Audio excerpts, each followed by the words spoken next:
మరికొద్ది క్షణాల్లో సీఎం రేవంత్ రెడ్డి బామ్నవెల్లాల ప్రాజెక్టును ప్రారంభించనున్నారు. మనతో మాట్లాడడానికి నకరికల్ శాసనసభ్యులు వేముల వీరేశ ఉన్నారు. అడిగి తెలుసుకునే ప్రయత్నం. సీఎం రాక దృష్టిలో పెట్టుకొని ఎలాంటి ఏర్పాట్లు చేశారు? ఒక అద్భుతమైనటువంటి సభ జరపబోతున్నాము. ఇక్కడ ఘన స్వాగతం ప్రజల బలికి ముఖ్యమంత్రి గారికి ఆరతులు ఇచ్చేసి ఇక్కడ ఫౌండేషన్ స్టోన్ వేయబోతా ఉన్నాం. ఇక్కడ ప్రాజెక్టును కూడా వీక్షించి ఇక్కడ పంపులను కూడా పరిశీలించేటువంటి దానికి అన్ని రకాల ఏర్పాటు చేశాం. సుమారుగా ఎన్ని ఎకరాలకు సాగునీటిని అందియబోతున్నారు? 1,00,000 ఎకరాలకు సాగునీళ్ళు ఇచ్చేటువంటి ప్రాజెక్టు మా నియోజకవర్గంలో 61,000 ఎకరాలు, నల్గొండలో 20,000 పైచిలకు, మునుగోడులో నియరెస్ట్ 10,000 ఎకరాలు, తుంగతుర్తిలో నియరెస్ట్ 5,000 ఎకరాలు.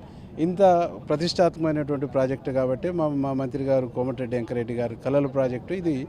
ఈరోజు దీనికి పనులకు వేగం పెరిగి ప్రజలకు ఒక ఆశలు నింపి ఈ ప్రాంత ప్రజలకు ఒక విశ్వాసం కల్పించబోతున్న రోజు ఈ రోజు. ప్రాజెక్టు పనులు పూర్తి కాకముందుకే ప్రాజెక్టులు శిలాపలకాల కోసం ఏర్పాటు చేస్తున్నారు, ఇది ప్రారంభోత్సవం చేస్తున్నారని ప్రతిపక్ష వాటిలో ఆరోపిస్తున్నారు. మీరేమంటారు? అంటే వాళ్ళకు పూర్తిగా మైండ్లెస్ ఆలోచనలు చేస్తూ ఉన్నారు. ఫౌండేషన్కు ఇనాగ్రేషన్కి తేడా లేదు. వాళ్ళ హయాంలో వాళ్ళ అయ్యే ఇంట్లో నుంచి తీసుకురాలి, కేసీఆర్ అయ్యే ఇంట్లో నుంచి తీసుకురాలి.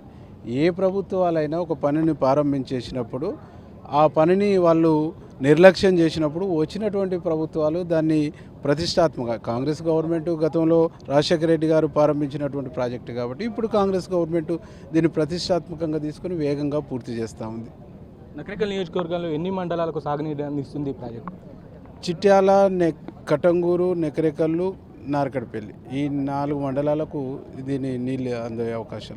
టీఆర్ఎస్ పార్టీ నాయకుల్ని అక్రమంగా అరెస్టు చేస్తున్నారు, అంటే రాక్షస పాలనలాగా వీళ్ళు వ్యవహరిస్తున్నారని చెప్పేసి కొంతమంది టీఆర్ఎస్ నాయకులు అంటున్నారు. మీరేమంటారు? ఎవరిని అరెస్ట్ చేయలే, వాళ్ళే పోలీసు వాళ్ళని పిలిపించుకొని మా ఇంటికాడ ఒక్కళ్ళన్నా కానిస్టేబుల్ని పెట్టుకోండి, మమ్మల్ని ఎవరిని నాయకులు కూడా గుర్తిస్తలే, మేము రోడ్ల మీద పోతే ఏమైనా వచ్చిన జనము ఇన్ని రోజులు ఈ జిల్లాకి ఏం చేసిరని చెప్పేసి బండకేసి కొడతారేమో అని చెప్పేసి వాళ్ళు కోరి ఏరి హౌస్ అరెస్ట్ చేయించుకుంటారు తప్ప మా ప్రభుత్వానికి ఆ ఉద్దేశం లేదు, వాళ్ళని పట్టించుకునే ఆలోచన కూడా మాకు లేదు. రైట్, మొత్తంగా అయితే ఇది పరిస్థితి. నకరికల్ నియోజకవర్గాల సుమారు 50 నుండి 60,000 ఎకరాలకు సాగునీటి అందిస్తుంది ఈ ప్రాజెక్టు.